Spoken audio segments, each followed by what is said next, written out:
What's up, ladies and gentlemen, and welcome back to Bleacher Report. I am your host, TD from TD Fins Talk, home of the real Miami Dolphin fans. Make sure that you hit that fire button on your way in the building. We are live. We have a lot to talk about. It's a lot of subjects that I definitely want to personally so get into it. But again, if you're new to Bleacher Report, make sure that you download the app. Let your friends and family members know that we're live every Wednesday night, 6 p.m. right here on the Bleacher Report app. All right, there are a couple of things that I want to talk about today. First and foremost, the Miami Dolphins reached out to Asante Samuels. We'll get into that. Not only that, we also have injuries. We got to talk about injuries. A lot of people are under the impression that the Miami Dolphins, if we hadn't gotten all the injuries that we've been sustaining each year, year in and year out, maybe we are a Super Bowl team. Miami Dolphins stay healthy, win the Super Bowl. That's what they believe. And we're going to talk about that, break that all down. And also, last but not least, I want to discuss has the rebuild officially been a failure, or is it still to be determined? We're going to talk about those three things today. And also, if you have anything that you like to discuss, put it in the chat. We're going to break it down. We're going to discuss it. And thank you again, everybody who are tuning in. And let's get into it. All right, mini camps, OTAs, whatever it is underway. Rookies have been there. The players are showing up. Everybody's getting into the swing of things. Big times, man, for Miami. This is a new era that we're about to enter because the team has kind of been like revamped in a way that's like new to me. I just feel like this is a whole new team. I really feel like the Miami Dolphins have a whole new team, and a lot of people are trying to convince me otherwise. I was talking about it last night with some friends, and when you really look back and you think about it, go back to Xavier Howard. He was supposed to be a part of the core of the Miami Dolphins winning a Super Bowl, the change. You talk about Robert Hunt, supposed to be a part of the core. Connor Williams, Christian Wilkins, all of these guys supposed to be a part of the core of us actually winning and doing something special. And that's not it. Javon Holland supposed to be a part of that core. Andrew Van Ginkel, Teron Armstead, Jalen Ramsey. I want y'all to really think about this, what I'm saying. Will Fuller or Byron Jones, however you want to slice it. Raheem Mostert. Like, I might can just keep going. I might can keep going. These were supposed to be guys that were a part of the core that were going to be on this roster when we reach the highest height. Even if it's not the Super Bowl, the AFC Championship game, AFC Divisional Round, something? All these guys were supposed to. And when I look at that, it makes me feel like the Miami Dolphins, they failed the rebuild. They failed the rebuild. I was told last night, no, it's not a failure. They've had 2 years of success. But any real Dolphin fan doesn't measure success as in just making the playoffs and losing. Because this fan base hasn't had a playoff win in over 25 years. Success isn't measured by making the playoffs for the Miami Dolphins. Let me say that one more time for everyone who needs to hear this. As a Dolphin fan, a diehard Dolphin fan who has rooted for the team his entire life, was conceived a Dolphin fan, okay? The expectation is not making the playoffs. It's actually, at a minimum, winning a playoff game. And it's higher than that, but at a minimum, win a playoff game, because we haven't won one in 25 years. So when we walk around here saying, well, it's not a failure. I mean, there's been success. There were two seasons of 10-plus win in the last 5 years. Don't sell that as success to me. And I know real Dolphin fans can relate to what I'm saying right now. There's something about these new age Dolphin fans that boldly can tell you, "Oh, be patient. We're better than we were." We've been here before too. We've been to playoff games, maybe not many, but we've seen this. But it's the reality of what we actually want to see versus what people are trying to tell us all we need to see. We want to see playoff wins. Nothing less. Nothing less. We haven't even won the division. So this notion that the rebuild going into the 7th year of it, and remember, this is the 7th year of it. It started a year before we even drafted Tua. We're going into year 7 of the rebuild, year 6 of Tua. But year 7 of the rebuild, at what point do you say it's no longer a part of the rebuild? I'm going to be honest with you. After year 5, it's no longer a part of the rebuild.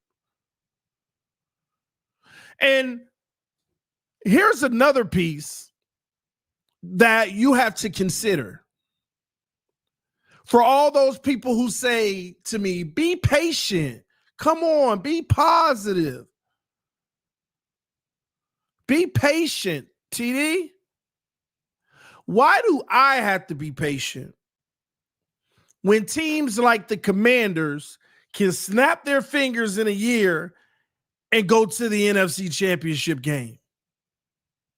Teams like the Lions, who shared a record with us, can snap their fingers, and in a year, 2 years, they can literally have back-to-back big-time seasons. Please. And that's just the tip of the iceberg. Washington, the Denver Broncos. I mean, they even had cap problems with the whole Russell Wilson situation. The snap of a finger, already right back in a better place. The Houston Texans, who we traded Laramie Tunsil to get all of this capital, who was terrible 3 years afterwards, snapped their fingers and already in a better place. The Green Bay Packers snapped their fingers, better place. The Minnesota Vikings can move on from Kirk Cousins, and you think they're going to win 5 games. Let's try 13 or 14. Snap your fingers. Just like that. Tampa Bay Buccaneers post Tom Brady. Snap your fingers. Baker got him in the Bucs are irrelevant. Winning first-round games in some cases. Don't get me started with the Seahawks last year. Why is that? Why is it that all of these teams can snap their fingers and already be in a better position than we are?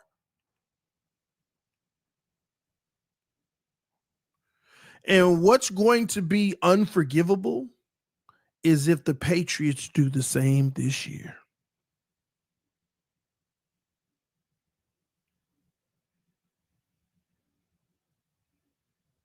What would be unforgivable is if the Patriots do the same thing this year.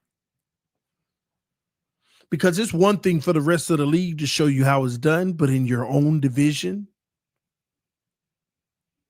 a change of the guard in your own division. The Patriots post Tom Brady was supposed to be the dirt of the division. Buffalo at the top, Miami scrapping with them, trying to get over the hump, can't do it. The Jets just in the middle.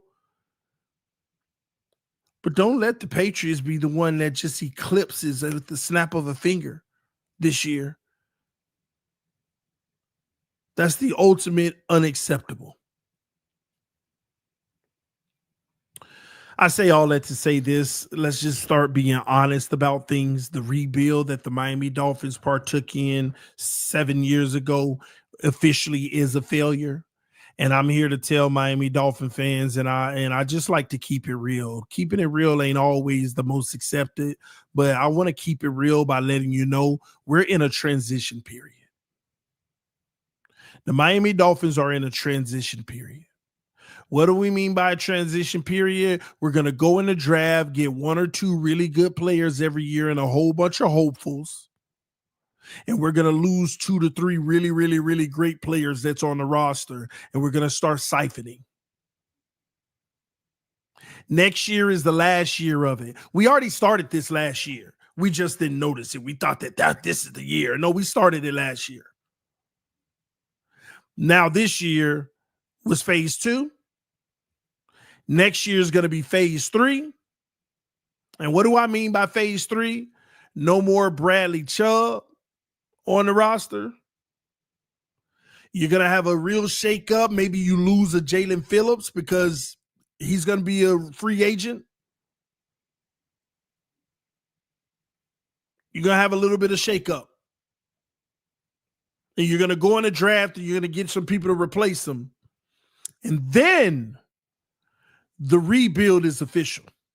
Or you could call it a retool. And depending on how well or bad the quarterback plays, we got to see what their decision is going to be in that area.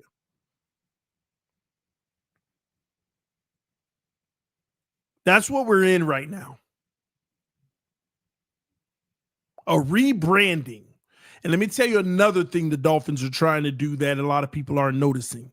They have to go young and they have to capture the locker room back. Because I don't care what anybody out here is saying, oh, these guys play for Mike McDaniel. Of course they do because they're getting paid millions. But they don't ride for him. This roster does not ride for Mike McDaniel. They play for him. They respect him to a degree, but they don't ride for him. Of course, certain people do, like your Tuas of the world and, I'm sure like the ones that are locked in right now. But they don't ride for Mike McDaniel. That's why we keep on having these issues. That's why the reports are Holland couldn't wait to get out of Miami. That's why the reports are Jalen Ramsey, their relationship is unrepairable. Many believe that he wants Weaver to be the head coach. So these veterans, Teron Armstead probably could have gave it one more go. Tired of it. Over it. It ain't worth it. Calais Campbell, prime opportunity, offer on the table. Now I'm going to go where I started to end my career in Arizona. The writing's on the wall. And how do you repair that? You go get young, impressionable minds that you can instill. Because when you first came to Miami, you were Mr. Goody Two-Shoe. You were, we're all friends. Let's get along. I love you guys. Whatever you want to do, just do it. Let's just win and have fun. And when that pressure, that they turned that temperature up in the oven, and he was stuck in there, now you're like, hey, we need to get it together. And the team started looking at him like, who are you? And now, Mr. Nice Guy, no one respects the mean guy. You've been too nice too long. How can I look at you and take you serious? But the only way you fix that, you go get new young players who are impressionable, and you can keep Mr. Mean Guy, tough guy, and that's all they'll know. That's what's happening in Miami right now. That's what I believe is happening. That's what's going on, man. So the rebuild didn't do well. It failed. Now we're in this staging area of figuring it out. But some people don't believe that. Some people truly do believe the Miami Dolphins stay healthy, we win a Super Bowl. Even right now, if the Miami Dolphins stay healthy, Chubb and Phillips come back, you got Ziegler, you got Kenneth Grant, we got a rotation on the D line with the linebackers. Oh man, our O line is better, Tyreek Waddle and Malik Washington gonna do his thing this year. We got the running game, 3 nice backs. Tua, if he stays healthy, man, who can beat us? And I personally, I have like this really, really, really hard time, right? Turn this fan on. I have this really, really, really hard time believing that. Now, I understand why a lot of people believe it. They believe it because it's the one thing we haven't seen. When we have hope, people get hurt, and then we're like, oh, well, that's why we're failing now. This is what people truly believe deep down. And I'm going to explain to you real quick why I'm not buying it. What people love to ignore is this. We'll play 2 games at the beginning of the season fully healthy, and we'll ball out. Offense goes crazy, defense playing nice. I remember that year we played the Chargers where we went off. We was an amazing offensive year, right? And we put up 35 in the first game. Oh my gosh, nobody can stop this. And that most of that year, nobody could stop us. But like week 3, 4, or 5, I don't remember, but we played a great team and we lost. We got beat. I don't know if it was Philly or I forgot which team. We lost. We couldn't contend. Then we go back to playing the bad teams, and once again, we're going off, and this is the impression that's building in people's head. We are so good offensively. And like 1 out of every 5 games, we would play a good team, and we get beat. But we look up and we'd be like, but we're 8-2. So no, we're unstoppable. Like we didn't care about those 2 losses. And we didn't care about looking at those 2 teams we lost to versus the 8 teams we won. We didn't care to say, well, the 8 teams we beat are all non-playoff teams. And the 2 teams that we lost to are playoff teams, actual good teams. We didn't care to factor that in. Then the injuries started.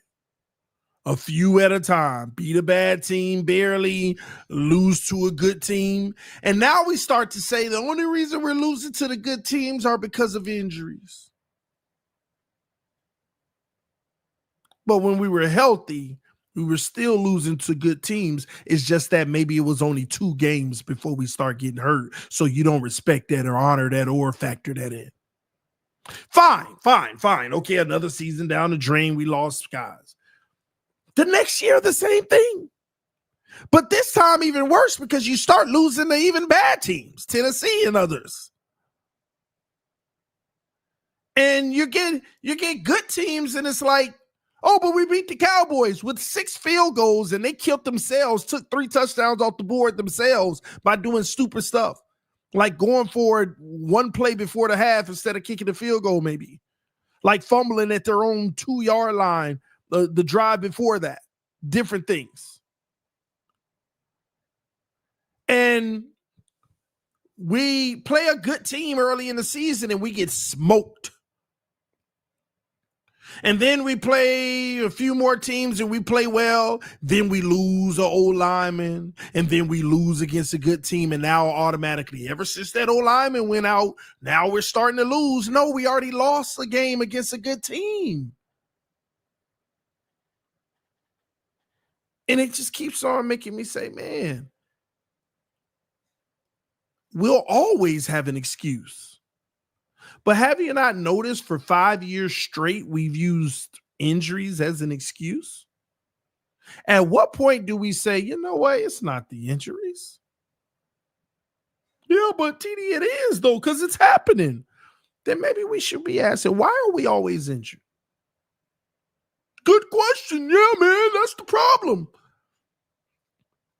It's not the problem. Because you get what you ask for. You get what you ask for. Do you think that this team, would you be as high on this team if Tyreek Hill wasn't here and it was still Devontae Parker? Most of you with common sense would probably say, no, we wouldn't be as good. Oh, but that's the sacrifice to have another $30 million receiver. You can't have good depth. Have you noticed over the last several years, the one thing we haven't had is great depth? Because if we did, we wouldn't worry about the injuries because it's truly next man up and you feel good about the next man up. But the one thing we don't have is a comfort in the term next man up in Miami. Every team goes through injuries, some more than others, and we may have been hit harder than others in some cases. But are you built to have depth? So as we complain about the injuries, you have to live with you get what you ask for. This is how it works. If you're top heavy, every team has an injury, it's even at the top. And when that happens and you have no depth to make up for it, that's what you ask for.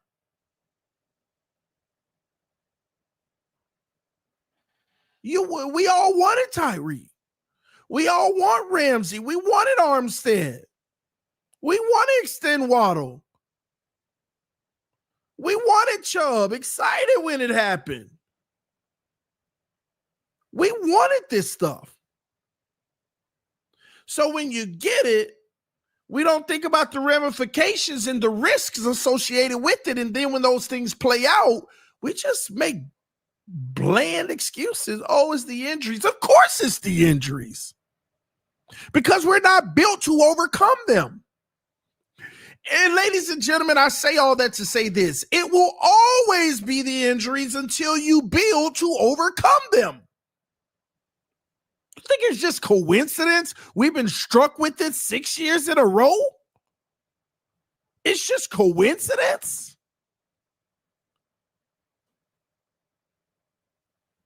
We got to stop that. You get what you ask for. But then you also got to realize if you didn't go out and do all this spending, you wouldn't have as good of a team either because we haven't drafted well enough to do so. That's why I tell y'all we're in a holding pattern. Those who disagree with that premise, they're going to always feel like, oh, you're just wrong. But where's your answer? It's just blandly injuries. Something that's almost inevitable on every single team almost.